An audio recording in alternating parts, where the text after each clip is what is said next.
اعوذ باللہ من الشیطان الرجیم بسم اللہ الرحمن الرحیم الصلاۃ والسلام علیک یا سیدی یا رسول اللہ وعلی آلک و اصحابک یا سیدی یا حبیب اللہ۔ السلام علیکم ورحمۃ اللہ وبرکاتہ۔ تو ناظرین، آج کا ہمارا ٹاپک ہے کہ شب برات کس طرح گزارنی چاہیے۔ تو ناظرین کرام، آج انشاءاللہ تعالی ہم احادیث طیبات کی روشنی میں آپ کے سامنے اس بات کی وضاحت کریں گے کہ احادیث طیبات کے اندر کیا ارشاد فرمایا گیا اور پیارے آقا علیہ الصلوۃ والسلام آپ کا عمل کیا ہوتا تھا اس رات کو۔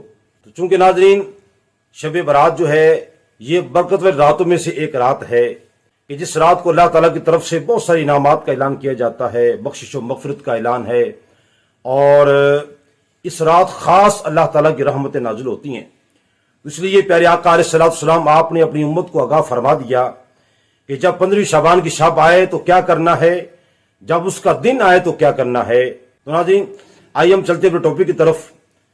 امیر المومنین حضرت جناب سیدنا علی المرتضیٰ رضی اللہ تعالیٰ عنہ آپ سے روایت ہے، فرماتے ہیں کہ رسول اللہ صلی اللہ تعالیٰ علیہ وسلم نے ارشاد فرمایا، جب شعبان کی نصف شب آئے یعنی جب شب برات آئے تو کیا کرو؟ فرمایا کہ قوموا لیلہا وصوموا یومہا، کہ اس رات کو قیام کرو اور اس کے دن کا روزہ رکھو۔ اللہ اکبر۔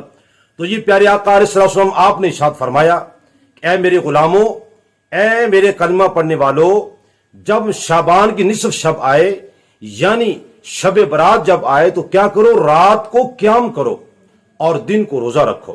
تو ناظرین کرام، اب ہم دوسری حدیث طیبات پر جو ہم نظر ڈالتے ہیں کہ پیارے آقا علیہ السلام کا خود اپنا عمل جو تھا وہ شب برات کو کیا ہوا کرتا تھا۔ ام المومنین حضرت اما عائشہ صدیقہ رضی اللہ تعالی عنہا آپ سے 3 حدیث طیبات مروی ہیں کہ پیارے آقا علیہ السلام آپ نصف شعبان کی شب کیا کرتے تھے۔ ام المومنین حضرت اما عائشہ صدیقہ رضی اللہ تعالی عنہا فرماتی ہیں کہ نصف شعبان کی شب رسول اللہ صلی اللہ تعالی وسلم میرے کمرے میں تشریف فرما تھے۔ جب رات کا کچھ حصہ گزرا تو میں نے دیکھا کہ رسول اللہ صلی اللہ علیہ وسلم آپ نے بستر پر تشریف فرما نہیں ہے۔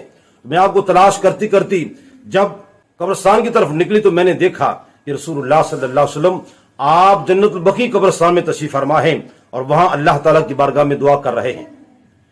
اور ایک اور حدیث مبارکہ ہے جس کے اندر اماں جی فرماتی ہیں کہ جب میں رات کو اٹھی تو میں نے دیکھا کہ پیارے آقا علیہ السلام آپ بستر پر تشریف فرما نہیں ہے، تو میں آپ کو تلاش کرنے لگی، یہاں تک کہ میرا پاؤں آپ کے پاؤں کے ساتھ ٹکرایا تو میں نے دیکھا کہ کمرے کے اندر ہی رسول اللہ صلی اللہ علیہ وسلم آپ سجدے کے اندر تشریف فرما ہیں، اور ساری رات ایسے ہی گزر گئی، کبھی قیام میں، کبھی رکوع میں، کبھی سجود کے اندر، کبھی کھڑے ہو کر اللہ کی عبادت کر رہے ہیں اور کبھی بیٹھ کر اللہ تعالیٰ کی عبادت کرتے۔ تو ساری رات ایسے گزر گئی یہاں تک کہ صبح ہو گئی۔ تو پھر میں نے عرض کی، یا رسول اللہ صلی اللہ علیہ وسلم، کیا آپ بخشے ہوئے نہیں ہیں؟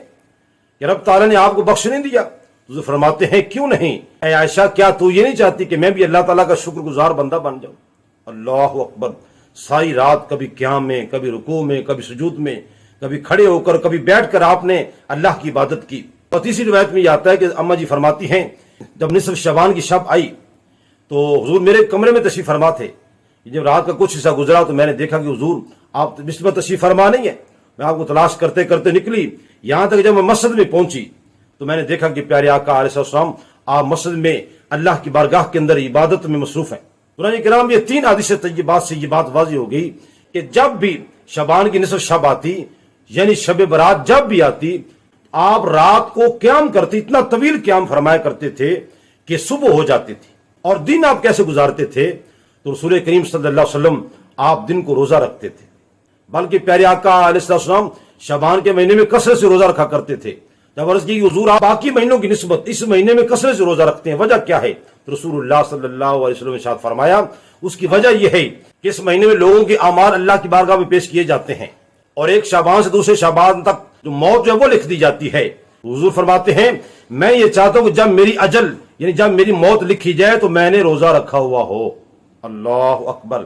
تو ناظرین کرام، جب بھی شعبان کی نصف شب آتی آپ رات کو قیام کرتے، دن کو روزہ رکھتے، اور اپنی امت کو بھی یہ ارشاد فرمایا کہ قوموا لیلہا وصوموا یومہا، کہ جب نصف شعبان کی شب آئے تو رات کو قیام کرو اور اس کے دن کو روزہ رکھو۔